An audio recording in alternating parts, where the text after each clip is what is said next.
From the National Newsroom of the Canadian Press, I'm Karen Rebo. Russia's Central Election Commission says President Vladimir Putin has won his fifth term with a record number of votes. It says with nearly all precincts counted, nearly 76 million voters cast their ballots for Putin, and that he got over 87% of the vote. The results came after Putin unleashed the country's harshest crackdown on the opposition and free speech since Soviet times. Only 3 token candidates and no one who opposes his 2-year-old war in Ukraine were allowed to run against Putin. The widow of the late Russian opposition leader Alexei Navalny cast her ballot in the election yesterday. Yulia Navalnaya voted at the Russian embassy in Berlin, and upon leaving, reporters asked her if she had a message for Vladimir Putin.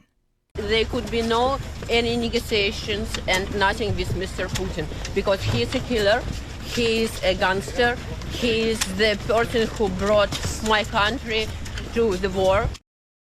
Navalny's widow spent more than 5 hours in line to vote. She said she wrote her late husband's name on her ballot. Members of Parliament will begin delivering tributes to the late Brian Mulroney today as they return to the House of Commons. A procession and state funeral is planned for Saturday in Montreal for the former Prime Minister at Notre Dame Basilica. Mark Mulroney says his family has been touched by the support it's received since his father's death. The outpouring of support has just been unbelievable, and to the thousands of Canadians who have reached out, who have taken a moment to write, even people from outside of the country, it's been truly one of the most beautiful things we've seen, and we thank everybody profusely. Before the state funeral, Mulroney's casket will be brought to Ottawa tomorrow morning to lie in state until Wednesday afternoon, when he'll be taken to Montreal's St. Patrick's Basilica to lie in repose on Thursday and Friday. More than 100 mourners gathered at an Ottawa Convention Centre yesterday for the funeral service honoring members of a Sri Lankan family slain in a mass killing. A 35-year-old woman, her 4 young children, and a family friend were found dead in their townhouse in Ottawa's South End Barhaven suburb March 6th. The woman's husband and father to the children was wounded in the attack. And as discussion over Princess Kate's health and condition continues online, several of her close companions are now speaking out on her recovery and her reaction to last weekend's photo controversy. Reporter Rhiannon Alley has more.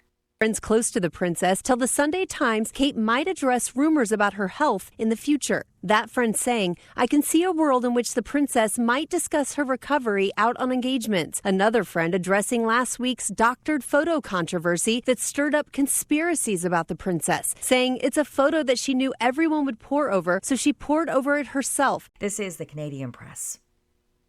In sports, Tyler Toffoli scored twice, Nikolai Ehlers had a goal and a helper, and the Winnipeg Jets zipped past the Blue Jackets in Columbus 6-1 Sunday. The Jets moved back into a 3-way tie for first place in the NHL Central Division with Dallas and Colorado.